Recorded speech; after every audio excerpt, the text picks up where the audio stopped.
Grab the duct tape and mentally prepare yourself for yet another mind-expanding knowledge bomb from America's #1 business coach, Clay Clark. That's it. Bombs away. Yes.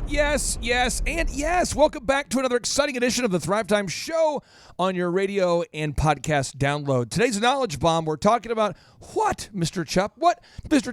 What are we talking about? Well, we're actually going to be stepping all over. We're actually going to be talking about what kind of company should someone start. What kind of company should somebody start? Now, I believe we have a Thriver who emailed in a question. Yes. And I would prefer it really if you could read the question. I'm trying to conserve my voice for other things. He says, what company should I start first? An automotive repair business or a health insurance company? Should I start the automotive business and use the money from that to start the health insurance company? Josiah R. Now, I think somebody out there is thinking, really? You're having that? Is that even a real question? Is that you're thinking about starting businesses that are that different? I mean, I think there's somebody out there thinking that. He's passionate about healthcare and health insurance. But think about it though. Like Dr. Zellner has an auto auction. True. Right. And an optometry clinic. That is true. And a medical center. And a bank. A durable medical goods company. Yeah. So a lot of the businesses he's involved in aren't related at all. Where I started a wedding entertainment company. Then I started a marketing firm. Then I used to own a bakery. I've done that. I've had a men's haircuts. Those are very closely related. Party rental companies. I mean, I've been involved in a lot of things. So if you're out there, I really do believe that more businesses are more similar than they are different. Absolutely. Right. So, Dr. Breck, you have run a chiropractic center for a long time. Yes. Dr. Breck, DRBRECK.com. Quick recap for listeners out there who don't know. How long have you been a chiropractor in Tulsa?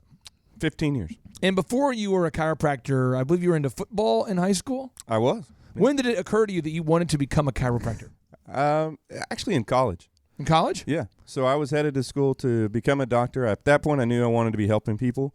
Yeah. But it wasn't until I was into college a couple of years that I realized I didn't want to go to medical school. I was looking for a different way to help people, and that's when I actually discovered chiropractic. When did you, or the school you went to, where was the school located and what years were you there? I was at Oklahoma State for my undergrad, and then I was at Parker College Chiropractic. It's now a university in Dallas, Texas. Okay, but you went with a specific purpose to become a chiropractor. Yes. So how many years of school does that require?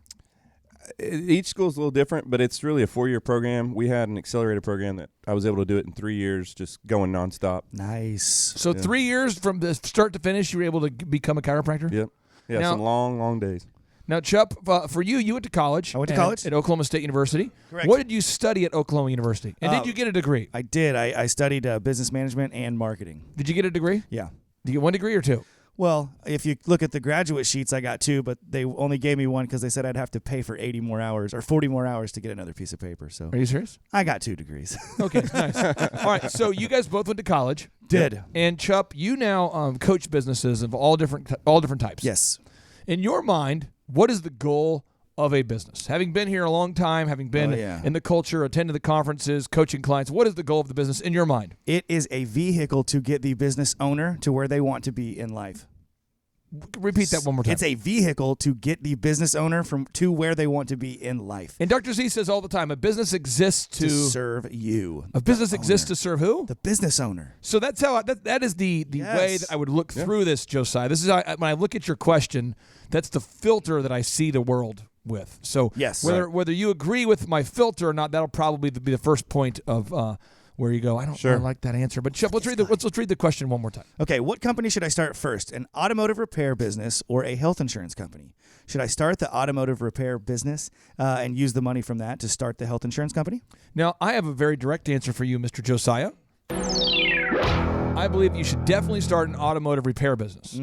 However, my reasons for doing that are I have very passionate reasons for encouraging you to run an automotive business. But before I give you my reasons, I'd like to have Dr. Breck break down what's it like to be a chiropractor dealing with health insurance companies. It is so much fun. It's a nightmare. Walk us through all of the challenges of working with today's health insurance companies. The rules are changing all the time. Any one law can change the way that business is done at any moment, whether that's at the state level, the federal level. As soon as you feel like you've got a handle on the game changes. You said the laws are changing all the time. They have the capacity to. And I'm not asking for you to cite a specific law or a specific date that the law changed, but over the past, how many years have you been a chiropractor? 15.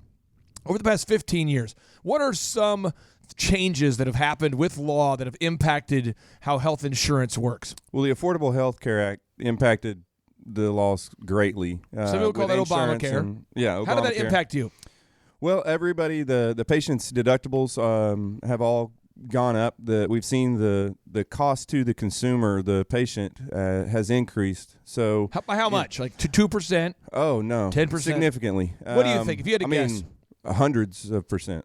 Like double? Like double, sometimes triple. I want to make sure the listeners out there get this idea. I want to make sure the listeners out there get this idea. This is probably a great political idea for somebody out there to get. Chup, anytime you take competition out of something, the prices go up. True. And the productivity goes down. So in our offices, we have a trophy that we give every week to the employee of the week who does what, Chup? The best. The best. We call it the show pony. The show pony. It's about a 5-foot, 2-tiered trophy. But by what criteria? These are cold collars. By what criteria do we determine who gets the trophy? I'm in coaching during that meeting, so I'm not sure. Educate painting me. into a corner. Educate me. Nice. That would be whoever sets the most appointments. Okay, so that makes sense. So that a makes sense. lot of our clients that will hire us, they say, hey, we can't afford to hire a cold caller, and I've got a script, and I want to see if you guys could test it for me to see if it works. We call that proof of concept calls. And then we call on your behalf. It's crazy if you have somebody who's calling on behalf of a business owner they've never met. Or a business they've never used. And they actually can set a lot of appointments using the systems. Then we record the calls. We return back each week with a more and more refined script, and it really does help people. But whoever sets the most appointments gets that trophy. Yes. Why do we do that, Chup? Why do we have a competition? Well, it keeps everybody motivated. It keeps everybody pushing, and then you've tied it to like the main thing that makes the company's money is the appointment. It's not the making calls. It's not the time that they were sitting there. It's the result that matters most that you're incentivizing. It is just so important, so crazy important, very important that competition is involved in anything where productivity goes down and costs go up. In fact, I've heard you. I've had my clients do this. You taught me this a while back. But scoreboards, putting up whiteboards, and keeping track of. I set this many appointments, or I've sold this much this week. You know, back with Epic Photography when I first started, Eric Herman, Eric Chupp, we were back there on the phones. I'm setting appointments for him, and we just have a scoreboard. How many did you get? How many did you get today? The scoreboard's the truth. That's how it works. Now, if you're out there and you're saying again, Josiah, what business should I get involved in? I would definitely recommend you get involved in the automotive business because there's not swirling, looming, pending, crazy, game-changing laws happening all the time. Yeah. Did you guys watch any of the information leading up to President Trump's State of the Union address? Did you guys see any of that or listen to any talk radio about that? Did you guys watch that? Not really. Some. Did you know that on the Democratic side right now, there are many front-running candidates who are proposing the just complete elimination of private health care? Yeah. Have you seen that? I have. Yeah, so I just wouldn't want to be in the crosshair industry. Yeah. There's not going to be like a regulation that's going to change how you change a transmission. Right, or at least yet. Yeah, right. Yeah, you've got a lot more control over what you're doing daily. And growing an automotive business is very easy in terms of marketing it. Yeah. The marketing's easy. The branding's easy. Mm-hmm. The sales is easy. Customer service is easy. Accounting is very easy. Human resources is easy. The part that's hard is you'd have to know how to repair vehicles. Right. So I'm assuming, Josiah, that you know how to do that. He's like, all right. However, I do know a guy that I met at a conference a while back who has an automotive repair shop. And I met another guy who owns a Domino's franchise. Mm-hmm. The Domino's franchise guy doesn't like pizza and has no interest in pizza, and that's why he bought it. He said it's easier to have time freedom when you don't feel the need to. A non-passion project. Right. Yeah. And I know another guy who owns an automotive repair shop who doesn't know how to repair cars. Sounds like a guy who owned the biggest wedding photography and videography company in Oklahoma and didn't know how to use a camera. That is true. I pride myself on my lack of knowledge of how to use a camera. Now, so the action steps here, Chup. Let's read the action steps that Mr. Josiah and all the listeners out there should take if you're trying to determine what kind of business you should buy. Okay, step 1, make a list of the pros and cons of each business. Why would you want to do that? Why would you want to make a list? What is the Dr. Breck, what is the value of taking the emotion out of it for a second and making a list of all the benefits and all the trade-offs? Well, just stepping back and like you said, taking the emotion out, just seeing it black and white. If you've got a list of 15 things on the left column and 5 on the right, it starts to become very apparent. Well, if you're out there too and you might say, can I make my list brown and yellow? Yeah, you could do that. Black and white, brown and yellow. We're not here to push our color wheel on you. We're just saying you need to make a list where it's clear these are the pros, these are the cons. Just like a workflow. You got to get it out of your head. You got to put it down so then you can think about it. Now, Chup, step 2 is what? Invest time with people who have been successful in each industry before making a decision. Oh, wait. This is probably That's a good a idea. bigger idea than what we did. This is an idea that everybody out there needs to get real quick. People say, Clay, all the time, they say, how did you know that you would be successful in the photography business? Well, I tried it on before I bought it. You said, well, what does that mean? Well, Clay, how did you know that your bakery would work? Well, I tried it on before I bought it. I went to other people who already owned a successful photography company or owned a bakery, and I talked to them about the challenges of it. What are the worst things of this business? What are the best things? Right. What specific equipment should I buy for my photographers? Should you do this to somebody that's out of town or in town? What's the best way to do that? Definitely out of town. That's what I thought. Way out of town. But that's what you do. Right. There was a time in my life where I contemplated pretty intensely moving to Colorado. I thought about, move to Colorado. Well, I went there and I explored and checked it out. And I realized, I had, for all the benefits of Colorado, I would rather just go visit 4 or 5 times a year Right. than to live there because of the cons. But it's a great place. Yeah. I just realized for my family, we have many more pros of living in Oklahoma versus the cons of living in Oklahoma. Yeah. But I think it's so important to everybody out there, before you make a big decision, you really want to invest the time needed to try on that potential business idea and see if you want to do it. Maybe invest a little bit of money too. If you offer a business owner $100 for an hour, they'll more than likely sit down with you, That's money well spent. Right? Yeah. I mean, Dr. Breck, if you had a chiropractor based in Florida, Right. and he says, hey, man, I heard you on the podcast, and I hear you're killing it. Uh-huh. I would love to, I know you're making a lot of money now. You're growing. Things are great. I wanted to shadow you for a day. How much would somebody have to pay you to do that? I wouldn't charge them. You wouldn't charge them? No. I mean, there's if they're people I have legit- picked their brains. I mean, I job shadowed people before getting into chiropractic. But if a guy called you and said, I'm willing to pay $1,000 to shadow, that's kind of impressive. Sure. Yeah. I mean, so I would Definitely. just say, I'm going to give him my time, but yeah, even if he's not going to hold me up from what I'm doing and he just wants to look over my shoulder, be a fly on the wall, then yeah, that wouldn't be a problem. Now, Chuck, you were at the workshop yesterday. Yes, I was and there. I think of all the workshops we've had, this group of people was a really special bunch. It was good, wasn't it? Talk to me about any of the highlights that you experienced at the last workshop, because the workshop is growing.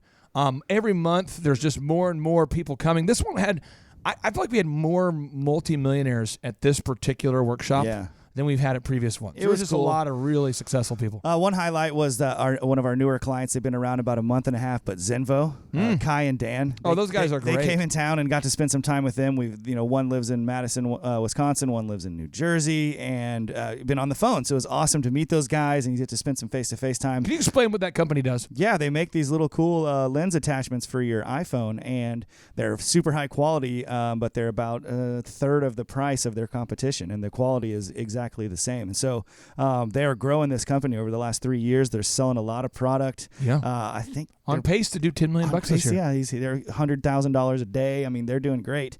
And then another one was getting to pick up JT McCormick from the airport and ride around with him and get to spend some time with that guy. The founder of Scribe Media.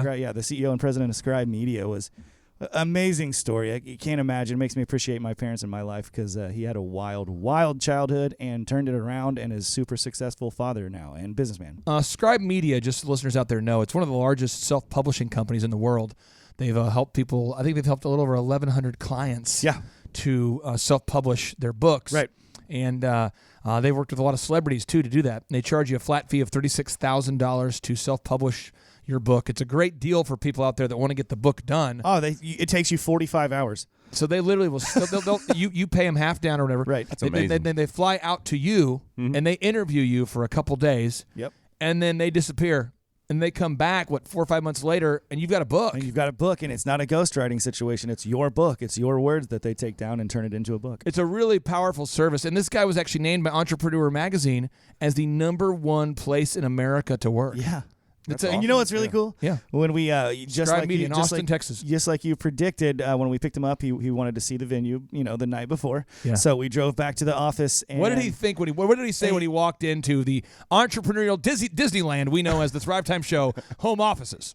He said this place is it's going to be stolen ideas or something like that. Like he's like, I'm taking notes right now, so just let Clay know this is awesome. He loves this place though. is crazy. Yeah. And a little backstory: that guy, his father was a pimp. Yep. And so his father abandoned him, And 23 other kids. and with 23 different other mothers. kids, and he lived in brothels, like beat up motels. Oh man. He Yes. was raised in crack houses. He was homeless multiple times. Yeah. He went to juvie multiple couple times, times, and no one even knew where he was or who he was. Yeah.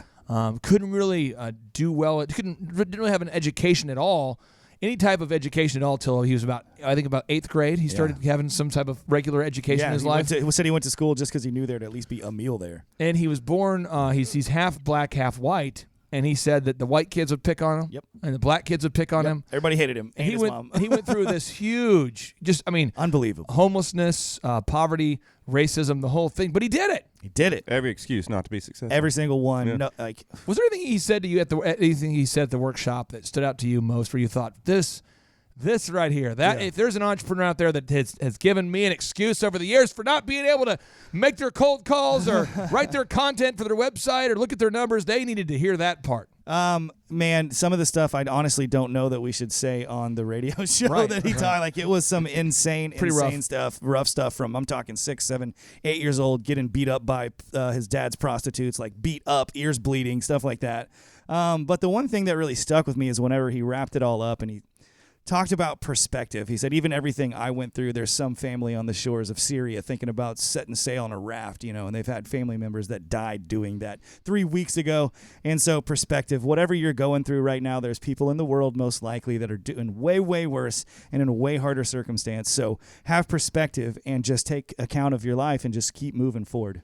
If you're out there and you have yet to attend a Thrive Time Show workshop, I would encourage you to book your tickets today by going to thrivetimeshow.com. And if you live in the northeast Oklahoma, Tulsa area, and you are looking for a chiropractor, and I know you are, I would encourage you to go to drbreck.com, and schedule your first consultation. That includes the consultation and the first exam, I believe, Dr. Breck. Yes, it does. All for the low price of free. Free. It's a hot deal. And now without any further ado, 3, 2, 1, boom.